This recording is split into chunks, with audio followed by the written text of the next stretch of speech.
y'all, welcome back to my TV. I'm glad to have y'all back. Hey besties.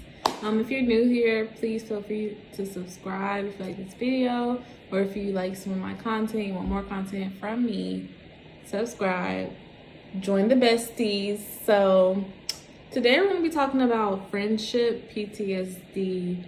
I feel like I watched Troy's podcast about this issue. Well, not watched.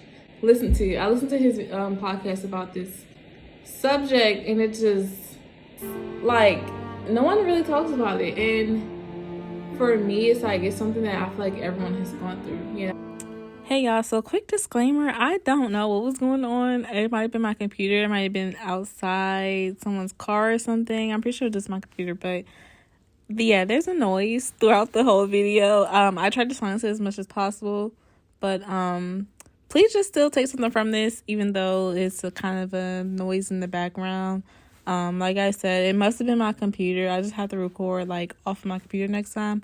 But yeah, thank you so much. Bye. When it comes to friendship and relationships, it really does cause PTSD when you and your friend, and I mean like a close friend, it can even be an associate or something too though, when you and a friend go through like I don't want to say breakup because it's not like y'all were together. Like when y'all in that friendship, in that relationship, it can be very traumatic to go through like the end part of that. So I want to touch a little bit on it today. I have 4 main talking points that I want to get straight into. So yeah, let's go. So the first thing that I want to discuss is how failure in friendships can cause hesitation in having close relationships subsequently. So when you're in a relationship, right, a friendship, and you have that tight bond, you somewhat become, I don't want to say dependent, but you're leaning towards that friend because that friend has always been there for you, or maybe you're infatuated by the friend or something like that. You don't want that friendship to end because of why you became friends with them, right? Y'all have common interests, y'all have I don't know, y'all go to the same school, or y'all like to do the same things, right? So for that friendship to end, it kind of feels like a part of you kind of dies a little bit with that friendship, depending on how close the friendship was. So that feeling, like that hurt, you don't want to feel it anymore. So instead of just healing from the relationship, and this is in all cases, it's not all instances where people feel like this, but I know for me, like when me and my best friend of 10 years stopped talking, for me it was like a part of me had died, right? And to get over that, I kind of blocked myself off. Like, I'm not having another close friend. Everyone in my life is going to be considered mostly associates. Like, I don't really want any more close friends. I just want people around me that inspire me and encourage me, and I want to inspire and encourage others as well. And I want to be with someone be around friends that have common interests at the same time. So in that aspect, I do want a relationship, a friend, associate, but a best friend I consider family, my sister, I couldn't do again, just because of the relationship that I had, like the prior experience that I had with a best friend. So that can cause you to just not want to do it, like to not want to be in that predicament, to even feel that way again. And I think that's where some of the PTSD comes from. Granted, I don't know much about PTSD. I have a degree in sociology, but it's not psychology. And even if I did have a degree in psychology, I studied some psychology in school, but it wasn't nothing in depth where I can like say, this is just basically my opinion is what I'm saying. So for my opinion is that causes PTSD, because it's like, okay, I gave so much to this friend and something happened and we no longer talk, and I feel like she did me wrong, she felt like I did her wrong, and we can't get to a common ground, and it hurts. I don't want to feel like that again. Like, I never want to feel like that again.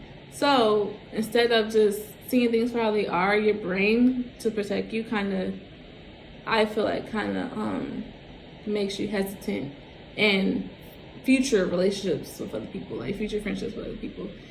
And another point that I want to talk about was how that experience from multiple failed friendships can also cause you to be hesitant, because like someone like me, I deal with social anxiety extremely bad. It's not as bad as it used to be, but it's still something that I struggle with. I struggle with even creating friendships and creating relationships. When I do create friendship relationship and it doesn't work out for me, it's also heartbreaking. So I also don't want to step into that situation where I can be heartbroken again. I'd rather just not be in that situation. I'd rather just consider people as people and not really a close relationship to me, if that makes sense.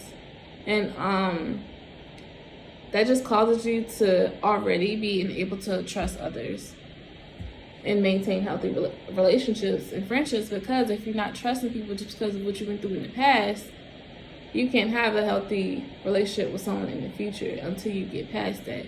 So friendship PTSD causes you to not be able to trust people, not want to have close relationships and friendships anymore, and it causes you to be to yourself, like to be hesitant, to not trust, which you shouldn't trust off the bat, but you also shouldn't hold people so far away. Like, okay, imagine I have a fishing hook, right?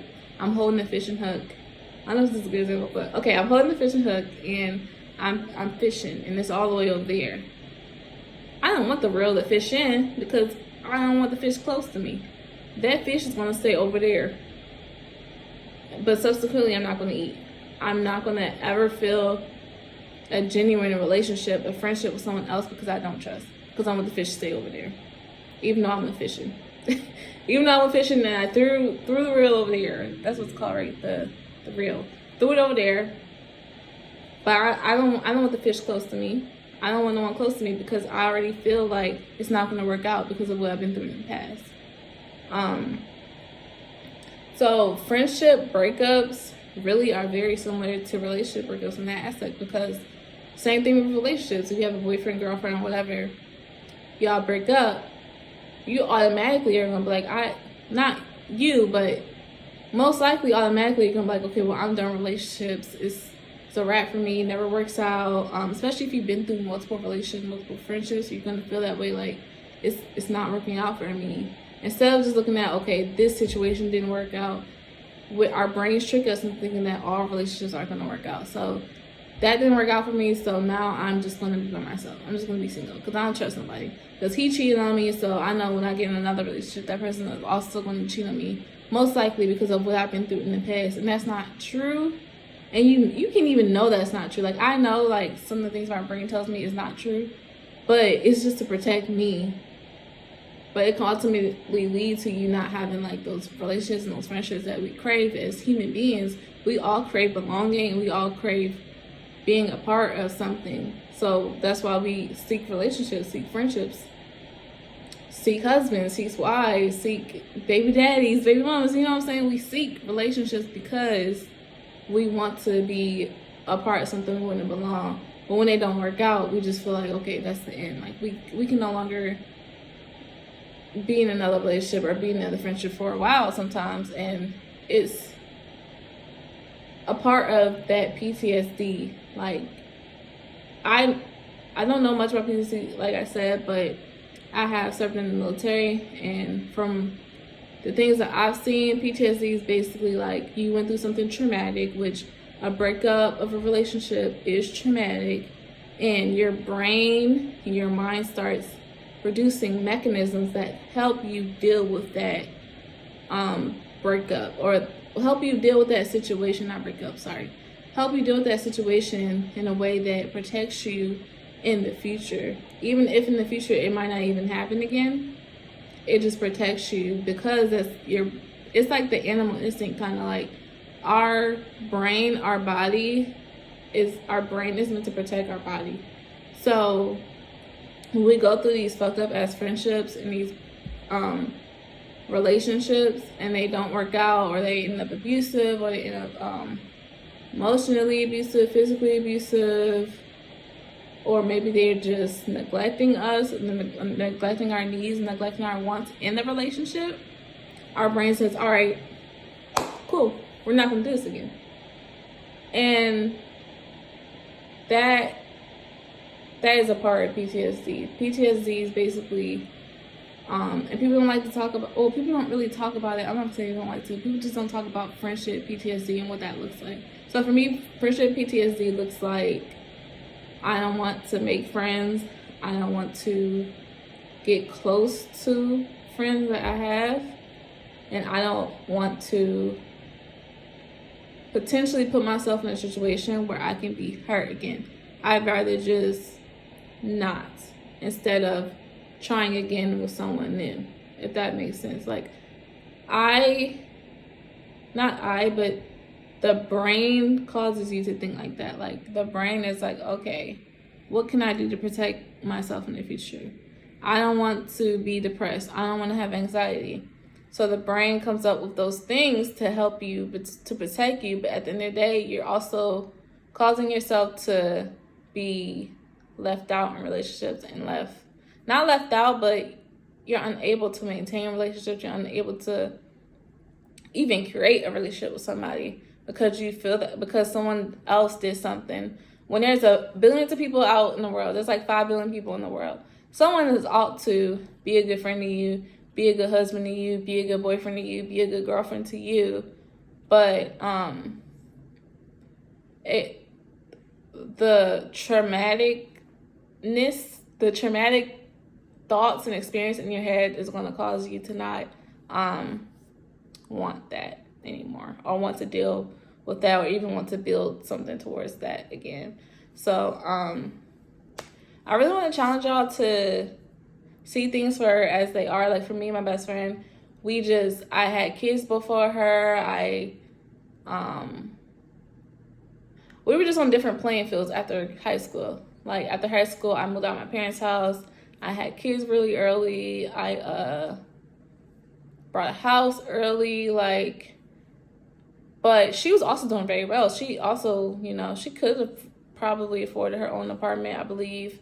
She had a nice car. She didn't have children, but she was in a long-term relationship that wasn't a good relationship, but mine wasn't either at the same time. So, I mean, we were on the same playing field with that. But at the same time, I just felt like our situations, although they were similar, were completely different because I was a mother. And I feel like she couldn't understand me from a mother's standpoint when it came to a lot of things. Because a lot of things, like, I just wasn't going for anymore. Like, the situations that would make her upset wouldn't make me upset anymore, even though in high school we were more similar, and the same situations made us upset in high school and in middle school. But once I had children, my mindset changed. Like, my mind completely changed. And that's okay. It's nothing wrong with her, nothing wrong with me. We're 2 different people, and she's a great woman. I wish her the best, all that good stuff. But it's like that, like, you have to see things for how they are. I don't feel like people are actually bad people. I feel like they're just a communication breakdown, or you just don't understand them. They don't understand you. It's most likely that sort of thing. It's not like, I don't feel like most people, some people probably do, but I don't feel like most people are just out to get you or out to hurt you. So yeah, that's all I'm gonna have for this video. Thank y'all so much for watching. If y'all have anything to add, please do so in the comments below. If you have any questions to ask me, please do so in the comments below as well. I'm back. I'm trying to post more because I want to be more consistent on this platform, so I can help you guys out with situations and things that y'all are going through. Granted, I'm still very young, but I've been through a lot. I have a lot of experiences, so I have a lot of things to give, like advice and stuff like that. Well, I don't really like to give advice, but I just like to give my 2 cents. You know what I'm saying? You can take it or not take it. That's fine. But I want to help. So, yeah, thank you so much for watching. Bye, besties. Y'all know what it is.